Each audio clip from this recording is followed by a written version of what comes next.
Good evening, Happy New Year. Welcome to week 5 of Intel 450 and just continuing with these YouTube lectures. Before we get started today, I just want to cover some admin points. Your papers, I'll have them to you by the end of the week. So far they looked okay, but I'll have more comments on them when you get your papers back. In week 5, that starts the counterterrorism portion of the class. For the first 4 weeks, we're looking at terrorism as a history, we're looking at definitions of terrorism, looking for analysis of historical groups. Now we go into counterterrorism. What are the policies that the United States or another nation could implement to actually mitigate the effects of terrorism? For this week, I want to just cover high-value targeting. And you guys by now should have seen the video Kill or Capture on PBS Frontline, and that should give you a introduction to what the high-value targeting program or high-value targeting is. But just for those of you who haven't seen it or haven't done high-value targeting, what is it? What is the definition of high-value targeting? It's quite simple. By removing leadership of an insurgent group or a terrorist group from the battlefield by either killing that person or capturing that person. It's what we're doing in Afghanistan now, and that's evidenced by the video. It's what we did in Iraq in 2006, 2007, which led to a lot of the successes that we saw in Iraq during that time frame. It's what Israel did against Hamas in 2004, 2005, to a degree of success. So it's basically leadership decapitation. And it's controversial. There's basically kind of two schools of thought on it. One school says it doesn't work, it's a waste of time, waste of effort, and actually could make the problem worse. And the other school is it's great, it's a panacea, it's a end-all be-all, we don't have to throw in thousands of troops to solve a problem if we can just attack it with predator drones from afar. So those are the two schools. So the school that says it doesn't work, mainly their reasoning is you can't kill your way out of a problem. High-value targeting may solve the problem temporarily, but the permanent issues are, if you're in Gaza, in the Israel situation, the permanent problem is the Palestinians don't have a state, and it's poverty, and it's lack of government institutions. And no amount of killing leadership is going to solve the problem. That there will always be the next person in line. Furthermore, people from this against high-value targeting argue that you can actually cause more terrorism because of the collateral damage that it can cause. That you kill someone, you tend to kill their family, you might kill them in the village, sometimes you can't distinguish one or the other, and you just piss people off more. And this is actually true, and I can say this from personal experience. In Afghanistan in 2003, we killed a lot of people. We tried to kill targets because we didn't have a lot of ground troops. We ended up bombing wedding parties in civilian areas that resulted in a lot of collateral damage and played right into the hands of the Taliban. So that's kind of the logic that school of thought has, and it's not without merit. There are reasons you shouldn't do high value targeting, and there's a lot of reasons it doesn't work. On the other extreme is those who say it's the greatest thing in the world, that all we need is good intelligence, predator drones, and we can solve the world's problems, or at least solve the terrorism insurgency.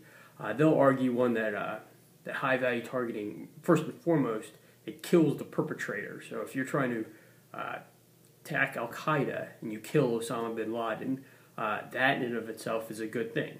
You killed him and you brought justice for 9/11. So you can't arrest him, you kill him, and that's part of the problem, or you solve part of the problem. These people also argue that high-value targeting puts pressure on the organization. That if leaders have to worry about living from day to day, they can't plan terrorist operations against the West. So they'll say, hey, by putting pressure on the organization, you prevent terrorism within itself, even if you don't kill anybody. This school of thought will also say that sometimes high-value targeting is the only tool in the toolkit. We are not going to. There might be a insurgency in Yemen, or there might be a terrorist Al-Qaeda in the Arabian Peninsula, but no one's going to advocate sending 100,000 troops into Yemen to clear out Al-Qaeda in the Arabian Peninsula and build up the Yemenis government. We're not going to have any more. Knock on wood, we're not going to have any more Iraqs or Afghanistans in the future. But in order to solve the problem, we have to use Predator drones with limited amount of troops on the ground to actually put pressure on these organizations. So that's kind of what the other school thought. They'll also say that if you remove a charismatic leader, that in of itself can lead to the demise of a terrorist organization. Many have thought that the death of Anwar al-Awlaki in Yemen, his death caused the AQAP, or caused the cult of personality around him to dissipate, which led to the organization being declining. There have been other cases where if you just kill one person, you kill the top guy, the organization collapses because the organization is cult of personality. It's such a centrally controlled organization that you kill him, problem solved. So those are the arguments for high-value targeting. And what is the right answer? The right answer between the proponents and the antagonists, the right answer is it's somewhere in between. But personally for me, I tend to fall in the school of thought that high-value targeting is effective, it works, and it's a relatively inexpensive way to execute counterterrorism policies. That is my personal belief. I'll probably be interested in what people say on the discussion boards, but that's where I'm coming from. And it does work. It has worked. Al-Qaeda in the core, Al-Qaeda core in Afghanistan and Pakistan has been decimated by our drone program.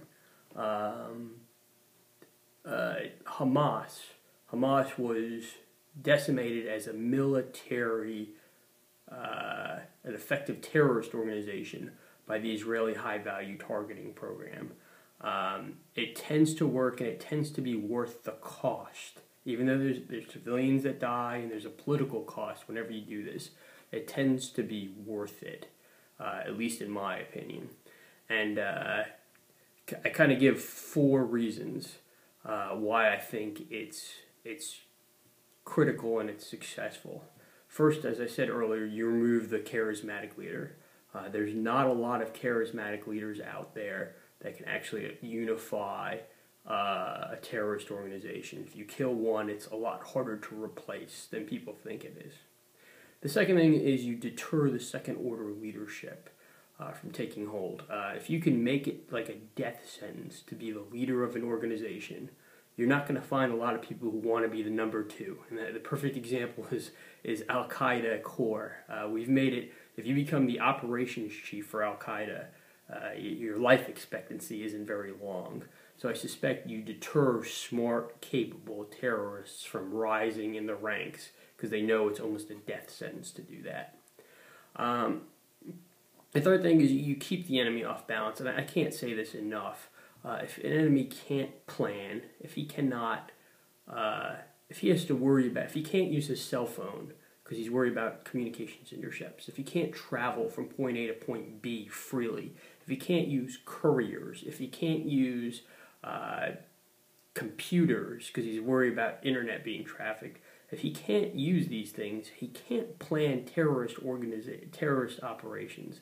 So even if you don't kill him, even if you don't accomplish, his ultimate arrest, you still do a lot to pressure the organization just by conducting an effective high-value targeting program. So the fourth reason I would say to do that is that, and this is something that's not in the literature, is that there's a secession process that actually helps you achieve your objectives. If you're the counter-terrorist, if you're in a counter-terrorist position. And what I mean by this is, let's say you're a terrorist organization, your leader dies. Well, there's no clear secession. It's not like the vice president comes in and takes over.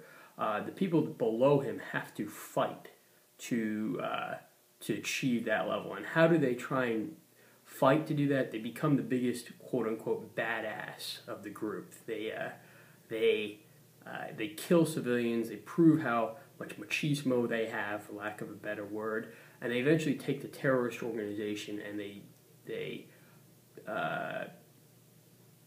paint it a lot worse than it should be.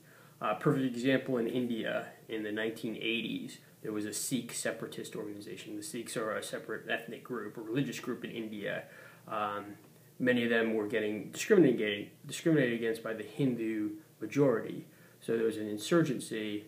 The Hindus, the Indian government, killed the leader of the Sikh insurgency in order to take over. His subordinates committed these vile attacks against civilians. And this, in 1985, they actually bombed Air India flight that was crossing the Atlantic and resulted in 300 people dying.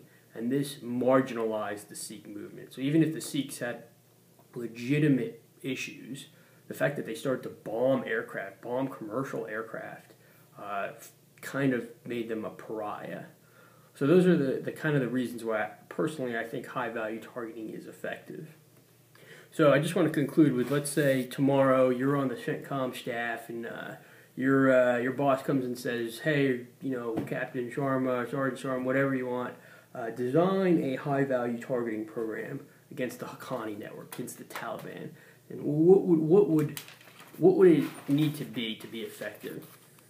And I would say, sir, there's 5 things that, if you want a high-value targeting program to be effective, it must consist of these 5 things. 1, most importantly, continuous attacks. You can't just kill one person and then rest on your laurels. You have to attack, then remove, and then attack the next guy, then attack the next guy, then attack the next guy. That's the only way you're going to put enough pressure on the organization that no one would want to become the leader. So that's number 1.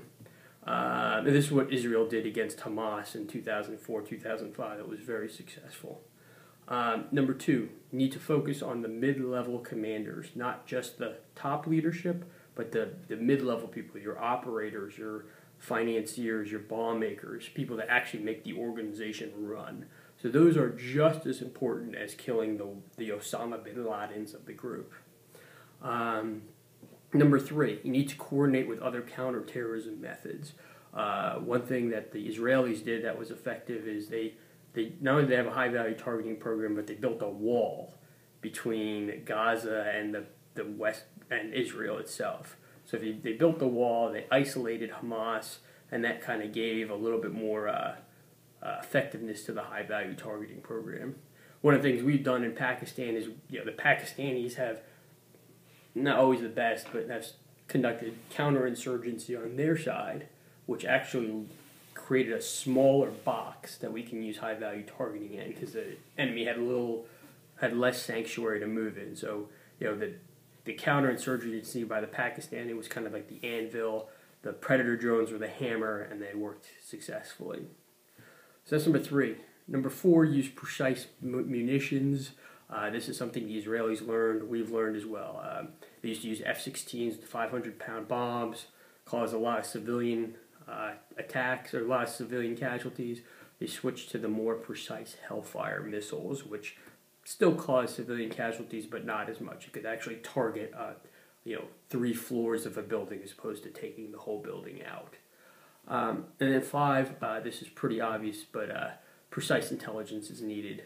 You need intelligence. Who's the leader? You need to know their movement patterns, pattern of life, bed down locations, all those things necessary for an effective high-value targeting program. So that's easier said than done, but precise intelligence is required. So those are the 5 things you need if you're planning the next high-value targeting program. I look forward to your thoughts on the discussion board, and please, if you have any questions, please let me know. Have a good New Year's, and I'll talk to everyone soon.